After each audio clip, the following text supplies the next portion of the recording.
कुरान के अंदर कुछ आयतें ऐसी हैं जो आतंक को बढ़ावा देती हैं।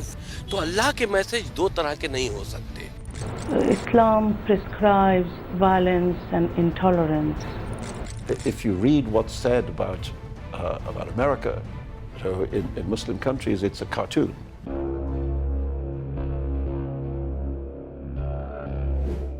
कुरान शरीफ की आयतों को लेकर एक नई बहस शुरू हो गई है। यूपी शिया वक्फ बोर्ड के पूर्व चेयरमैन वसीम रिजवी ने कुरान में सुधार की मांग को लेकर सुप्रीम कोर्ट में याचिका दायर की है। रिजवी ने कहा, कुरान शरीफ की 26 आयतें कट्टरता, हिंसा और आतंक को बढ़ावा देने वाली हैं। पहले खलीफा अबू बकर, दूसरे खलीफा उमर और तीसरे खलीफा उस्मान द्वारा कुरान को कलेक्ट करके और उसको जारी किया गया एक किताबी शक्ल में। कुरान के अंदर कुछ आयतें ऐसी हैं जो आतंक को बढ़ावा देती हैं, वायलेंस टीचिंग हम कहें उसको एक तरह से, वो कुरान के अंदर इस तरह की बातें हैं और बहुत अच्छी बातें भी हैं जो इंसानियत के लिए हैं। तो अल्लाह के मैसेज दो तरह के नहीं हो सकते। सुप्रीम कोर्ट में याचिका दायर करने पर वसीम रिजवी को जान से मारने और इस्लाम धर्म से खारिज करने की लगातार धमकियां मिल रही हैं। रिजवी के सवालों पर गंभीर चर्चा करने के बजाय मुस्लिम समुदाय का आक्रोश उन पर बढ़ रहा है। शियाने हैदर करार वेलफेयर एसोसिएशन के राष्ट्रीय अध्यक्ष हसनैन जाफरी डम्पी ने वसीम रिजवी का सिर काट कर लाने वाले को 20,000 रुपए इनाम देने की घोषणा की है। वहीं मौलाना कल्बे जवाद ने वसीम रिजवी को इस्लाम से बाहर करवाने का फरमान सुना दिया है। शिया पर्सनल लॉ बोर्ड के प्रवक्ता मौलाना यासूब अब्बास ने कहा कि कुरान से एक हर्फ भी नहीं हटाया जा सकता है। वसीम रिजवी से पहले भी कई बुद्धिजीवी मुसलमानों ने इस्लाम धर्म में सुधार की गुंजाइश जताई, तो उनके खिलाफ भी इस्लाम की कट्टरता सामने आ गई। Well, I think both sides have distorted each other's image. You know, and I think if you read what's said about America, so in Muslim countries, it's a cartoon, you know, and bears very little relationship to the lived experience of being in the United States. Islam is not a religion of peace.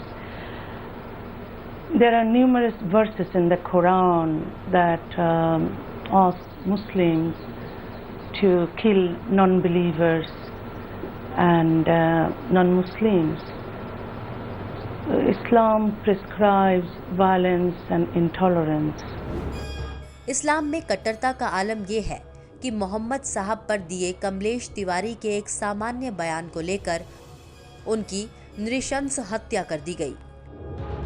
Pakistan में ईश निंदा को गलत सही आरोप लगाकर किस तरह सरेआम बेकसूर लोगों को मौत के घाट उतारा गया है, ये दुनिया से छिपा नहीं है। वहीं पिछले साल ही फ्रांस में पैगंबर साहिब के कार्टून बनाने पर एक शिक्षक की हत्या उसके कट्टर इस्लामी छात्र ने कर दी। फ्रांस में वर्ष 2015 में पैगंबर मोहम्मद के कार्टूनों को प्रकाशित करने के कारण मैगजीन शार्ली एब्डो के ऑफिस पर हमला हुआ, जिसमें करीब 1 दर्जन लोग मारे गए। यानी इस्लाम में अभिव्यक्ति की आज़ादी पर पहरा क्यों है? इस पर इस्लामिक जगत के धार्मिक संगठन, बुद्धिजीवी, मौलाना चुप क्यों रहते हैं? इसके उलट हिंदू, बौद्ध, जैन इन धर्मों में उनके धर्म ग्रंथों के बारे में खुलकर चर्चाएं, परिचर्चाएं और खुली बहस होती रहती है, यानी हमेशा सुधार की गुंजाइश रहती है। लेकिन इसके उलट इस्लाम धर्म में स्वस्थ बहस की गुंजाइश क्यों नहीं रहती है? वसीम रिजवी ने क्या गलत कहा है? सिर्फ इतना ही कि कुरान शरीफ में 26 आयतें बाद में गलत तरीके से जोड़ी गई हैं, जो आतंक, हिंसा और कट्टरता को बढ़ावा देती हैं। उनको हटाने की जरूरत है ताकि इस्लाम में बढ़ती कट्टरता को कम किया जा सके। प्रश्न उठता है कि इस्लाम इतना कमजोर नहीं है कि एक केस से खत्म हो जाए, फिर डर कैसा? क्या वसीम रिजवी के गंभीर सवालों के जवाब नहीं तलाशे जाने चाहिए? अगर 26 आयतों के बारे में वसीम रिजवी की व्याख्या सही नहीं है, तो फिर इन 26 आयतों का दूसरा अर्थ क्या है? मुस्लिम संगठनों और मौलानाओं को बताना चाहिए। क्या इन 26 आयतों के बहाने मदरसों में सिखाई जा रही इस्लामिक कट्टरता पर खुलकर चर्चा नहीं होनी चाहिए? दुनिया आतंकवाद से जूझ रही है और न केवल भारत बल्कि वैश्विक स्तर पर ऐसी स्वस्थ और समाज उपयोगी बहस हो जिसमें ये पता लगाया जा सके कि वो कौन कौन से तत्व हैं जिनके सहारे समाज में इस्लामिक कट्टरता बढ़ती जा रही है।